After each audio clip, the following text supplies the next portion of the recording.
गणेश जी को प्रणाम करता हूँ, शिव जी को प्रणाम करता हूँ, विष्णु भगवान को प्रणाम करता हूँ, ब्रह्मा जी को प्रणाम करता हूँ, सभी देवी देवताओं यक्षों पितरों सभी को प्रणाम करता हूँ।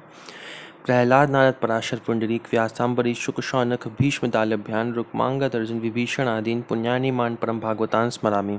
शुरू करते हैं 17वां अध्याय कालिए के काली देह में आने की कथा तथा भगवान का व्रजवासियों को दावानल से बचाना। राजा परीक्षित ने पूछा, भगवान, काली नाग ने नागों के निवास स्थान रमणक द्वीप को क्यों छोड़ा था और उस अकेले ही गरुड़ जी का कौन सा अपराध किया था?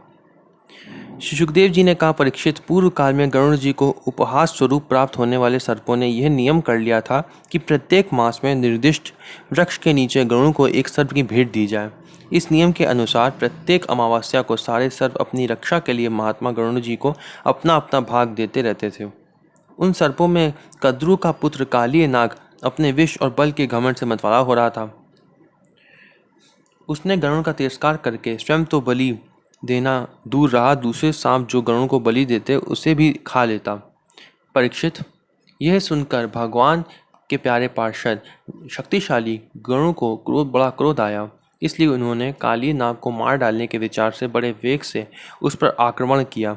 विषधर काली नाग ने जब देखा कि गरुड़ बड़े वेग से मुझ पर आक्रमण करने आ रहे हैं, तब वह अपने 101 फण फैलाकर डसने के लिए उन पर टूट पड़ा। उसके पास शस्त्र थे, केवल दांत, इसलिए उसने दांतों से गरुड़ को डस लिया। उस समय वह अपनी भयावनी जीभें लपलपा रहा था। उसकी सांस लंबी चल रही थी और आंखें बड़ी डरावनी जान पड़ती थीं। ताक्ष नंदन गरुड़ जी विष्णु भगवान के वाहन हैं। उनका वेग तथा पराक्रम भी अतुलनीय है। काली नाग की यह डिठाई देखकर उनका क्रोध और भी बढ़ गया तथा उन्होंने उसे अपने शरीर से झटक कर फेंक दिया एवं अपने सुनहले बाएं पंख से काली नाग पर बड़े जोर से प्रहार किया। उनके पंख की चोट से काली नाग घायल हो गया। वह घबराकर वहां से भगा और यमुना जी के इस कुंड में चला आया। यमुना जी का यह कुंड गरुड़ के लिए अगम्य था। साथ ही वह इतना गहरा था कि उसमें दूसरे लोग भी नहीं जा सकते थे। इसी स्थान पर एक दिन क्षुधातुर गरुड़ ने तपस्वी सौभरी के मना करने पर भी अपने अभीष्ट भक्ष मत्स्य को बलपूर्वक पकड़कर खा लिया। अपने मुखिया मत्स्यराज के मारे जाने के कारण मछलियों को बड़ा कष्ट हुआ। वे अत्यंत दीन और व्याकुल हो गईं। उनकी ये दशा देखकर महर्षि सौरभी को बड़ी दया आई। उन्होंने उस कुंड में रहने वाले सब जीवों की भलाई के लिए गरुड़ को यह शाप दे दिया, यदि गरुड़ फिर कभी इस कुंड में घुसकर मछलियों को खाएंगे तो उसी क्षण प्राणों से हाथ धो बैठेंगे। मैं यह सत्य सत्य कहता हूँ। परीक्षित, महर्षि सौभरी के इस शाप की बात काली नाग के सिवा और कोई सांप नहीं जानता था, इसलिए वह गरुड़ के भय से वहां रहने लगा था। और अब भगवान श्री कृष्ण ने उसे निर्भय करके वहां से रमणक द्वीप में भेज दिया। परीक्षित, इधर भगवान श्री कृष्ण दिव्य माला, गंध, वस्त्र, महामूल्य मणि और स्वर्ण में आभूषण से भूषित हो उस कुंड से बाहर निकले। उनको देखकर सबके सब ब्रजवासी इस प्रकार उठ खड़े हुए जैसे प्राणों को पाकर इंद्रियां सचेत हो जाती हैं। सभी गोपों को हृदय आनंद से भर गया। सभी गोपों का हृदय आनंद से भर गया। वे बड़े प्रेम और प्रसन्नता से अपने कन्हैया को हृदय से लगाने लगे। परीक्षित, यशोदा रानी, रोहिणी जी, नंद बाबा, गोपी और गोप सभी श्री कृष्ण को पाकर सचेत हो गए। उनका मनोरथ सफल हो गया।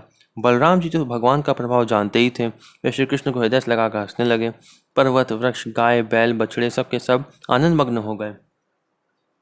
गोपों के कुल गुरु ब्राह्मणों ने अपनी पत्नियों के साथ नंद बाबा के पास आकर कहा, नंद जी, तुम्हारे बालक को काली नाग ने पकड़ लिया था, सो छूट कर आ गया।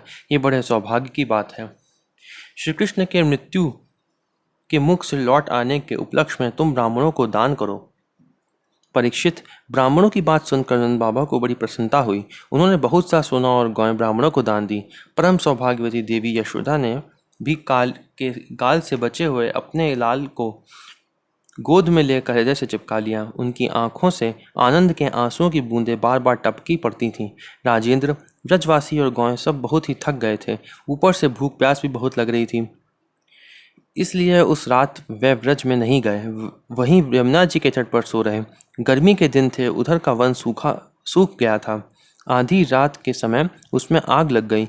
उस आग ने सोए हुए व्रजवासियों को चारों ओर से घेर लिया और वह उन्हें जलाने लगी। आग की आंच लगने पर ब्रजवासी घबरा कर उठ खड़े हुए और लीला मनुष्य भगवान श्री कृष्ण की शरण में गए। उन्होंने कहा, प्यारे श्री कृष्ण, श्याम सुंदर, महाभाग्यवान बलराम, तुम दोनों का बल विक्रम अनंत है। देखो देखो, भयंकर आग तुम्हारे सगे संबंधी हम सज्जनों को जलाना ही चाहती है। तुम में सब सामर्थ्य है, हम तुम्हारे सुहृद हैं, इसलिए इस प्रलय की अपार आग से हमें बचाओ। प्रभु, हम मृत्यु से नहीं डरते, परंतु तुम्हारे अकुतो भय चरना कमल छोड़ने में हम असमर्थ हैं। भगवान अनंत हैं, वह अनंत शक्तियों को धारण करते हैं। उन जगदीश्वर भगवान श्री कृष्ण ने जब देखा कि मेरे स्वजन इस प्रकार व्याकुल हो रहे हैं, तब वह उस भयंकर आग को पी गए। इसमें स्टार लगा हुआ है, इसको पढ़ते हैं। अग्निपान। मैं सबको दाह दूर करने के लिए ही अवतीर्ण हुआ हूँ, इसलिए यह दाह दूर करना भी मेरा कर्तव्य है। राम अवतार में श्री जानकी जी को सुरक्षित रखकर अग्नि ने मेरा उपकार किया था। अब उसको अपने मुख में स्थापित करके उसका सत्कार करना कर्तव्य है। सीता जी को जो अग्निदेव के पास रखा था ना, उसके लिए यहाँ पे लिखा है, कार्य का कारण में लय होता है। भगवान के मुख से अग्नि प्रकट हुआ, इसलिए भगवान ने उसे मुख में ही स्थापित किया। मुख के द्वारा अग्नि शांत करके यह भाव प्रकट किया कि भव दावाग्नि को शांत करने में भगवान के मुख स्थानीय ब्राह्मण ही समर्थ हैं।